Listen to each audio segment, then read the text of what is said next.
ના आता नहीं पहले से कई वापरता है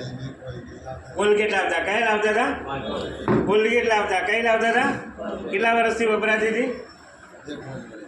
मानो के 10 વર્ષથી હમણાં ઘરમાં દોતે ગવાની ટ્યુબ વપરાય છે રૂપિયા કેટલા આયા પાછા ઘરની અંદર વાઘ બકરી ચા વાપરતા હશે કેટલા રૂપિયા આયા ઘરમાં શેમ્પુ વપરાતું હશે ક્લિનિકનું કેટલા રૂપિયા આયા માર્કેટમાંથી સાબુ વાપરે છે શેમ્પુ વાપરે છે પેસ્ટ વાપરે છે જાત જાતની વસ્તુ દુકાનેથી લાવીને વાપરે છે આજ સુધી રૂપિયા આયા અને મોરી સાહેબે છેલ્લા 3 મહિનાથી મારી સાથે યસબીજ કરવાનો નિર્ણય લીધો અને જીવનમાં એકવાર ઘર વપરાશ માટે સાબુ શેમ્પુ અદર મરચું તેલ જે જોઈતું તે એ વસ્તુ ખરીદ્યું અને આજે સાહેબ કેટલા રૂપિયા આયા 1,16,000 જોરદાર તાળી કાકાએ દુકાન ના બદલી તો કશું આવ્યું અને અમને દુકાન બદલી તો 1,16,000 હવે નિર્ણય તમારા હાથમાં છે થેન્ક યુ વેરી મચ જોરદાર તાળી